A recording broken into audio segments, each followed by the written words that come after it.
Feed me chicken. YouTube. So this video hasn't really started properly, hence no big introduction. What it is, had a trip to Doorway to Dorkness. Fantastic place with two legends of the tubes. Now the reason for this being at the start of the video is a bit of a retrospective view. And the reason for the retrospective view is that I have cut part of my pickups, done a bit of an educational video that comes right after this. I want to illustrate, point out and make sure that with no damage goes towards Doorway to Dorkness in case anybody at all becomes influenced by anything that this clucking thing says. So what it is, you go to Doorway to Dorkness, you select your items, and they will tell every single person there, check your discs before you leave. The reason for this is that they get loads of stuff in, can't check everything, fully understandable. They even tell you if you're not happy, get in contact, they'll help you out. When I got home, a certain item which you will see momentarily has disc rot. At the end of the day, I was told to check. I didn't really check very hard, and I've come home with a product that I won't be able to use. Now I got in contact with them. There's no point in me going down there because price versus fuel, it's a loss to me. But it does allow me to put content out where I can show you guys what you're looking for, which I think is a positive in a way. But I don't want to take nothing away from Doorway to Dorkness. Nothing at all. Brilliant shot and a brilliant time. And like I said, they tell you when you're there, check your disc, make sure you're happy before you leave. And having said that, I checked one of the discs, it was scratched. They went and did the business on the disc. Disc looks brand new. Yeah, I had a really positive experience there. It's just my own fault. So what we'll say is, when you're in Doorway to Dorkness and they remind you to check your disc, check it properly. They are brilliant people, down to earth, very friendly, very polite. They put you, the customer, first. So, with that being said, let's go and learn something. Let me show you what you're looking out for, and then I'll show you the legends I shared the day with, and the rest of the stuff that we picked up, or I picked up on the day. And even before we get there, one of the legends, I'm going to spoil it, was Ink Northerner. And at the end of his video, which he's already done with the pickup from Doorway to Dorkness and from Kenny's, he's done a wicked video tour of Doorway to Dorkness at the end of his video. So you have not checked him out, not checked that video out, and you want to have an idea of what Doorway's all about, go and check him out. Now, that being said, let's go on with the rest of this video. The game you're looking at is Burn Cycle on the Philips CDI. Now, I was enjoying myself on the day, and to be honest with you, even though I got told to check this, I never checked it properly. And being the fact that I own this Philips CDI, and I know that they're prone to disc rot, I still didn't check this properly. This is all of my own fault. However, it does allow me to show people who may not be familiar with disc rot what it can look like. So as we turn this disc over, you're going to see there are loads of marks running around the outside of this disc. That is early signs of disc rot. Now the Philips CDI and the Sega Saturn, I'll show you a lot more of these. So if you get asked to check discs, look for this on the outside. And I wasn't really interested in the music CD. But when I got home, it was very apparent that I should have checked it. Again, this is all my own fault. At no point in time am I blaming Doorway to Dorkness for this. But as you can see, there are loads of little pinhole dots, and I'll show you why they're relevant in a minute. But as we turn the disc over, you can already see that the middle there, that is all rotted away, and that's all the memory. Now, if I hold this up to the light, hopefully this will work. You're able to see right through those dots, these little bits of light coming through the CD. This rot at its finest, ladies and gentlemen, that is this rot.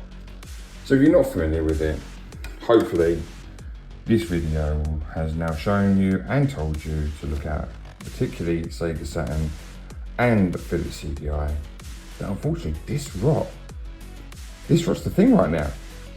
This is where you check your discs.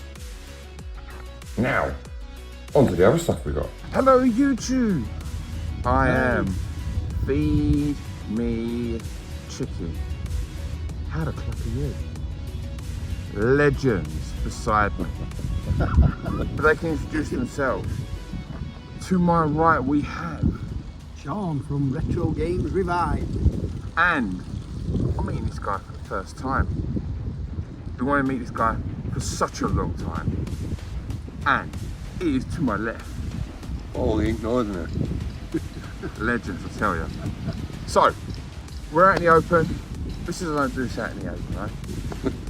We've just been doorway to Dorkness. We are currently outside, in a stone throw away from Kenny's. I thought, get the guys together, embarrass them live on YouTube with me, and show what we got. Mr. Nick Northerner here. He's going to do his own pickup video. Are you got your stuff? Yeah, I've got a few items, mate, yeah. We'll see what Sean's I'll got. show you. But why not start with me since I'm the guy in the middle? So, let's start with some doorway to Dorkness stuff. Okay, we're going doorway. Go doorway first. Okay, we'll start with this then. Well, let's start with this. And that is the Sega Saturn 3D analog controller. For me, we want this for a while, and mainly to play Athlete's King. With $49.99, I'm happy with it. Does always, it clicks, does what it needs to do, press all the buttons, they seem to work, so will it work, will it won't work, I don't know, I'll find out at some point Let in it time. slide down. I'll take it back. I take it back. Put it back in. Sorted. Or next. Right, for the Dreamcast, PAL version, as most people know, PAL version of a lot of things on the Dreamcast, quite pricey. Japanese version of this, which is Psychic Force 2012. Yeah, 2012. Fighting game. I mean, I'm not going to need no language barrier in a fighting game. So, Right, yeah. you know, Never heard of it. you have now. But yeah, no language barrier. I mean, what? We got $10.99. All good, all good. A game I might struggle with. Again, on the Sega Saturn. I'm not talking about. Talking nonsense. Sega Dreamcast. Get right. A game that I can't really find in most shops. If I go on eBay, yeah, you're asking price somewhere between 50 and 70 quid, possibly on the ride. But at least at $17.99, I'm hoping it's just simple platforming and really no need for a story. But at Super Magnetic Neo on the Dreamcast. But yeah, happy days. Super Magnetic Neo. Super Magnetic Neo. It's actually quite unique. Usually it's I think antenna used like the plus and minus polarizers to get from platform to platform, collect what you got to collect. Interesting. I hope so. If not, I just be going, I don't know what I did! Oh, well. Like most games, I always say, oh, I've been looking for this for ages. It has been on my radar. Usually price is quite ranging. Not a bad price, condition is lovely inside. And that is Vector Man. I did try and look for Vector Man 2 in both Doorway and in Kenny. Could I find it? Could I not? But yeah, 20 quid, happy days. Platformer. Yes, platformer, collecting all these like kind of starry gem things. Playing it on the Mega Drive collection, it's not a bad game. When you listen to people like hidden gems, Vector Man doesn't appear. So I know I did. So alright, so we do Kenny's. Kenny's. Two games for me. Two games from Kenny's. Start with that one. Let's start with this one, right? So Mr. Northerner says it's a what? Great game. Great game. That's a great Awesome. endorsement. Great endorsement. It's one of these games for me where I'll go into a shop, I'll look at it and I'll go, maybe. And I'll go, no. But today I was like, yes. and that is Batman. Is it, Arkham City. Armored Edition. Sorry, my bad. So yep, pick it up. The unique thing about it is the tablet for the when you're playing it full screen, the tablet acts like your back computer. Oh, It's nice. pretty cool. Nice. You ever play Zombie U? No, I own it. I've not played it. If you like the way that handles, like with the screen, you should play Zombie U. The way they integrate the tablet is absolutely really good. I'm really wishing that when they did the Wii U, they took their own plans forward, because Right. obviously you can do like the Mario U and you just play Mario on the tablet, but if you can like do something where, like say, unique, where you've got the control system in front of you and you can feel like you're in the back cave or wherever you are, and then on Zombie U it's like a map, but then you can see where you've fallen and you get really immersed. But the tablet helps that, but it's just one of those things where it just didn't capitalise on it, in my opinion. And last game from me after all that jabbering, for £10 I got Summer Challenge. Now I own the winter version, and for me, I played these when I was a kid. I just really enjoyed them. I mean, now they probably play like shite and they're probably horrible to handle, but when I was younger, it was this and Olympic gold where I was just like, I could just keep playing Is it a them. What button system is basher? it for? Mega Drive. Mega Drive. So yeah, Is it a button basher? it can be for such as like pole vault and javelin and hammer throw. But for some reason, it feels like you're trying to break the control of a directional when you're doing the kayaking and stuff. Because obviously, what you're doing, you're obviously battling the water. But you can feel like you're battling the water with battling a controller. So yeah, that's me done. Thank you. Oh, you give I mean, me get it, me though. Showing these dusty old tapes.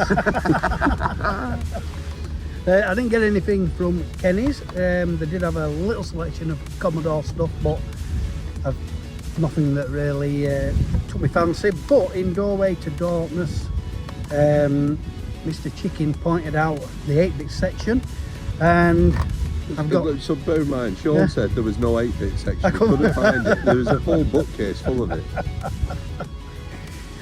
It's a big shop. It's a big shop. There's a lot to look at. So on the kits label on the Commodore 64, we have got Super Monaco GP, $4.99, which is not a bad price at all. That I don't think it's hard to find as such. But yeah. And then on the alternative software label for the ZX Spectrum, got two here, $4.99 for Rogue Trooper. I have got this on the Commodore section of alternative software, originally by Piranha Software, so it's a re-release. But yeah, that's Rogue Trooper. And then Yogi Bear, this one, well, it's only $1.99, bargain that. Colourful platformer, yep, $1.99, absolute bargain. Chuffed to bits with them. Tell them how much that Knight Rider was. Oh, Knight Rider, yeah, Knight Rider on the Commodore 64 was 70, what is it, 70? 80 quid, wasn't it? 80 quid. Wow, that's bad. However, funnily enough, Paul, I did look on eBay, and there's people selling it for like over £100, 130, 140 pounds. So yeah, and whether they get that for it, there's another thing. But yeah, yeah, there's even big hitters on Commodore 64 and the old dusty tapes of big systems. But I'm happy with them. I am. Back to you, Mr. Chicken. Right, so before I let these gentlemen disappear for whatever they choose to do, Mr. Northerner, Yes. what was your impression of Doorway to Darkness? I like it. I liked it when it was his old shop, but now it's bigger. For me, the number one game shop in the UK has always been Vintage Gamer, Nick's shop. But I think Doorway has just overtaken it for how well organised it is. Absolutely belting shop. Wish we could have them more all around the country. You share the same thing? Echo it entirely, and the space as well. You've got room to look around. You've not, even though it's absolutely jam packed full of stuff, you're and you're never like nudging to get past people. No, Plenty there's of room. plenty of room. So yeah, absolutely fantastic shop. You've done really well. Little secret, make sure you've got wider cash because bloody hell you're going to be spent by the time you leave Doorway, trust me. And on the same note, tennies, what would you say about that? Nice little shop. Again, well organised. It's not quite as roomy as Doorway, but it's again it's a nice shop. Some good stock, some really good NECA figures. I could have spent a fortune in there though. I didn't, thankfully. Or at least that's what I'll tell them. I trust the shop, watch my channel, don't worry about it. What about yourself? Yeah, I mean exactly the same again. It is a nice little shop. There's plenty of stuff in there. You know, I'm sure you can find something if you really want me to. But yeah, exactly what Paul said. I think it's fair to say, I think Kenny's kind of like the younger brother of Doorway, the way that they lay themselves out. I think, although there's a lot of figures in Doorway, I would say it's fair to say there's probably a better horror selection in figures in Kenny's. Yeah. He's got some lovely signed NECA figures as well, which is pretty cool. And another hint, don't follow the sat nav gear, alright? Find somewhere else to get here because the sat nav fools you, trust me. No, but look, gentlemen, thanks so much for meeting up with me. Pleasure. Thanks very much. Thank you, mate. Pleasure as always. Once again, I've met some legends and I'm a happy chicken. Time to clock off and I'll see you all later. Bye. See ya.